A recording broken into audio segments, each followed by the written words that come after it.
Assalamualaikum warahmatullahi wabarakatuh. Alhamdulillahirabbil alamin. Anak-anak semua kelas 8, kita bertemu kembali dalam pembelajaran mapel PKN ya. Dan saat ini kita sudah masuk atau kita mulai masuk bab kelima dengan tema nilai dan semangat Sumpah Pemuda. Tahu kan Sumpah Pemuda ya, yang setiap kita peringati tanggal 28 Oktober. Nah, setiap tanggal 28 Oktober maka kita bangsa Indonesia memperingati perayaan atau memperingati hari bersejarah Sumpah Pemuda. Di hari tersebut, di momen tersebut, dulu disepakati adanya poin-poin, 3 poin utama yang berkaitan dengan bangkitnya para pemuda di Indonesia dalam perjuangan kemerdekaan bangsa kita ya. Untuk lebih jelasnya nanti kita lihat seperti apa nilai dan semangat Sumpah Pemuda ini. Ini adalah tujuan pembelajaran dari bab kelima tentang nilai dan semangat Sumpah Pemuda. Dalam keadaan normal, insya Allah tujuan pembelajaran ini dapat dilaksanakan.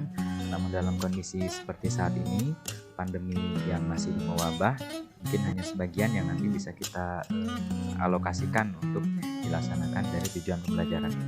Di bab kelima ini nanti antum insya Allah akan mempelajari berkaitan dengan A. Sumpah Pemuda itu sendiri seperti apa, kemudian yang B. Menggali nilai dan semangat Sumpah Pemuda, C. Menerapkan nilai dan semangat Sumpah Pemuda dalam bingkai Bhinneka Tunggal Ika. Nanti kita akan lihat satu persatu sub tema tersebut ya.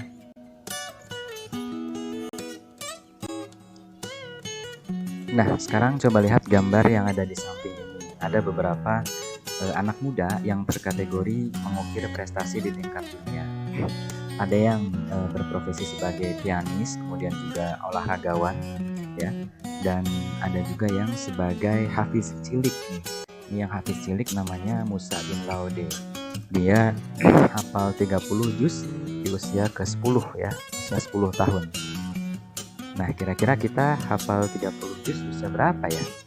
Nah, ini adalah cerminan buat kita bahwasanya anak seusia itu bisa menghafal 30 juz. Bahkan si Musa ini, si anak cilik ini pernah mengikuti perlombaan hafiz internasional, dan kalau tidak salah dia mendapatkan peringkat ketiga saat itu, sehingga mendapatkan penghormatan dari panitia yang ada dan juri-juri yang ada di Saudi Arabia sana ya.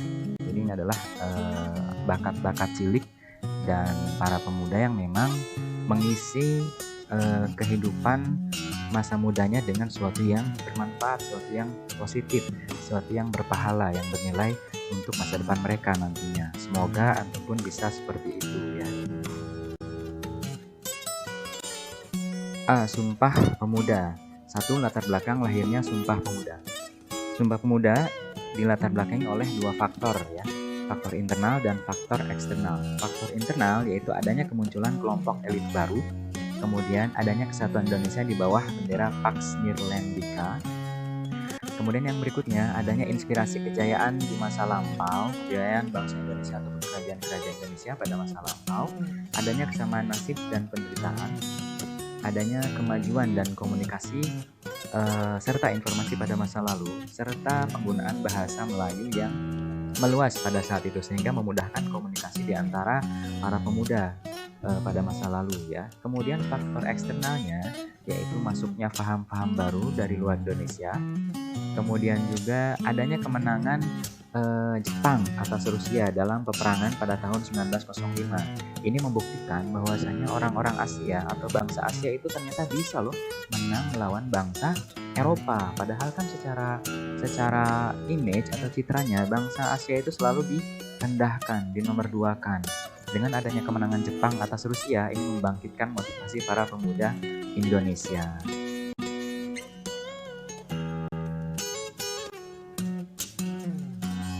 Nah, berikut adalah organisasi kepemudaan yang muncul pada kala itu yang kemudian mewujudkan Sumpah Pemuda.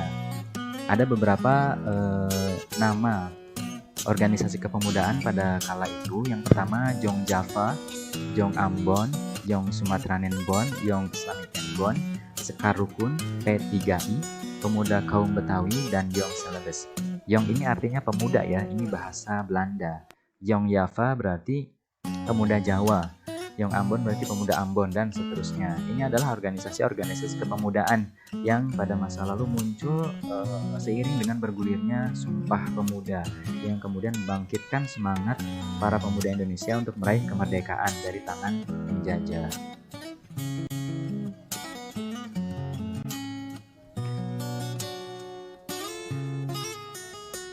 Terdapat dua kongres pemuda yang pernah dijalankan pada masa lalu.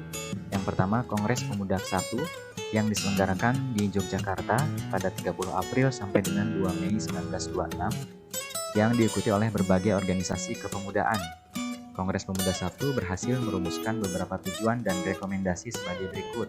Di antaranya, 1. Meningkatkan persatuan kebangsaan, mempererat hubungan antar semua perkumpulan pemuda, mengatasi kepentingan suku bangsa, bahasa, dan agama.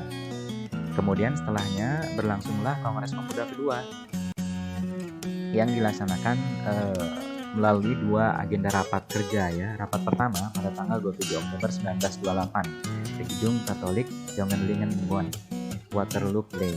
Materi disampaikan oleh Muhammad Yamin tentang arti dan hubungan persatuan dengan pemuda.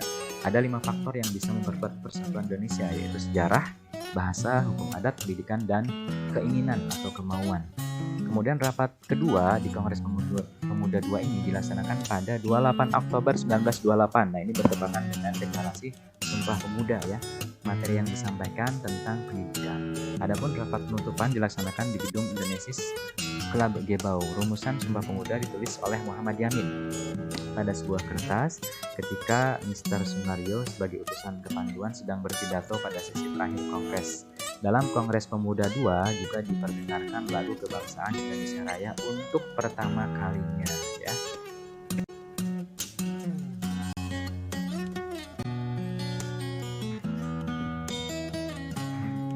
B. Menggali nilai dan semangat Sumpah Pemuda.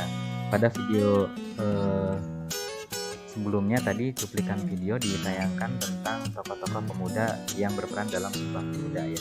Nah, di sini antum bisa lihat bagaimana teks hasil dari Sumpah Pemuda yang pernah dicetuskan pada tanggal 28 Oktober 1928. Ini teks aslinya ya, sudah terlihat sangat tua kertasnya, dan isinya adalah seperti ini. Pertama, kami putra dan putri Indonesia mengaku bertumpah darah yang satu, tanah Indonesia.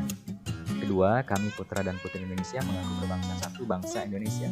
Tiga, kami putra dan putri Indonesia menjunjung bahasa persatuan, bahasa Indonesia.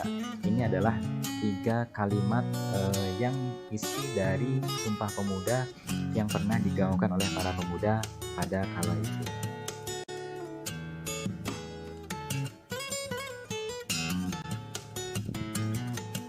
Satu, arti dan makna Sumpah Pemuda.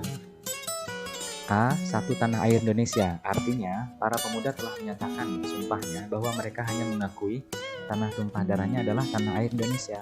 Ya, kemudian yang B, satu bangsa Indonesia. Maksudnya adalah Sumpah Pemuda merupakan pengakuan bangsa Indonesia yang menunjukkan bahwa Indonesia terbentuk atas keberagaman suku, agama, bahasa, dan adat istiadat. Yang C, satu bahasa Indonesia. Artinya adalah Sumpah Pemuda memancarkan kearifan untuk mengembangkan modal budaya, yaitu penggunaan bahasa Indonesia sebagai bahasa untuk mempersatukan antar suku bangsa yang sebelumnya menggunakan bahasa daerah masing-masing. Jadi ini menunjukkan adanya persatuan dalam sisi bahasa yang digunakan ya.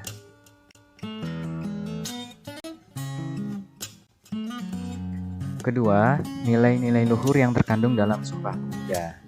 Ada beberapa nilai yang terkandung dalam momen Sumpah Pemuda, diantaranya yaitu cinta bangsa dan tanah air, kemudian persatuan, sikap rela berkorban ya dari para pemuda kita, kemudian mengutamakan kepentingan bangsa di atas kepentingan pribadinya, kemudian menerima dan menghargai adanya perbedaan atau bersikap toleransi ya, kemudian adanya semangat persaudaraan satu sama lain. Kemudian yang berikutnya semangat gotong royong atau kerjasama. Jadi kalau tidak ada gotong royong atau kerjasama, sepertinya akan mustahil bisa membebaskan diri dari belenggu penjajah ya. Sangat sulit sekali. Karenanya kemudian muncullah nilai-nilai luhur ini yang bisa kita contoh katakanlah untuk kedepannya, bila mana memang memungkinkan dalam situasi yang kita hadapi.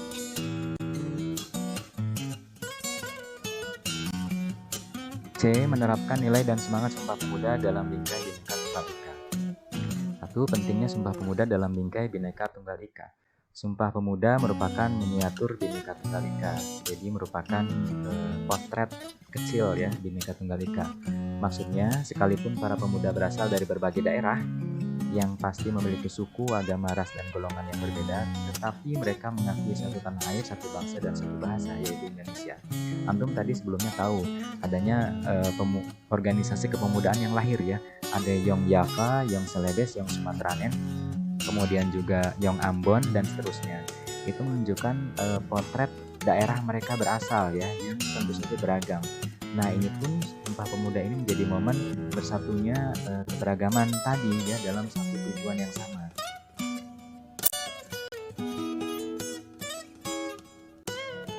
Dua, nilai dan semangat Sumpah Pemuda dalam kehidupan sehari-hari. Ini yang barangkali bisa antum terapkan ya dalam keseharian. Pertama, dalam lingkungan keluarga. Contohnya, selalu menjaga sikap saling menghormati. Antum misalnya menghormati orang tua, tentu saja ya bersikap baik, birrul walidain, kemudian juga kepada adik antum ataupun kakak antum ataupun kepada teman antum dan tetangga dan seterusnya. Kemudian juga menerapkan sikap tolong-menolong sesama anggota keluarga, saling menghargai pendapat, saling mencintai dan menyayangi sesama anggota keluarga, gotong royong dalam keluarga, menjaga kerukunan keluarga, dan menjaga nama baik keluarga tentunya ya. Kemudian di lingkungan sekolah kita lihat contohnya. 1. Tidak beda-bedakan teman di lingkungan sekolah. 2. Mengikuti upacara bendera. 3. Mematuhi peraturan sekolah. 4. Saling membantu satu sama lain. 5. Belajar dengan giat dan tekun. Ini di lingkungan sekolah contohnya yang penting untuk antum lakukan. Yang ketiga, di lingkungan masyarakat. Pertama, yaitu bekerja bakti secara bersama-sama dalam menjaga lingkungan masyarakat. Kedua, menjalin kerjasama sesama anggota masyarakat. 3. Menghargai dan menghormati antara anggota masyarakat. Keempat, mengikuti kegiatan dalam lingkungan masyarakat. Yang kelima, saling tolong-menolong satu sama lain di antara anggota masyarakat. Nah, inilah contoh-contoh sikap yang bisa kita lakukan di lingkungan keluarga, sekolah, dan masyarakat. Demikian penjelasan tentang bab 5 tentang nilai dan semangat Sumpah Pemuda. Mudah-mudahan bermanfaat dan mohon maaf atas segala kekurangan. Terima kasih atas perhatiannya. Billahi taufiq wal hidayah. Wassalamualaikum warahmatullahi wabarakatuh.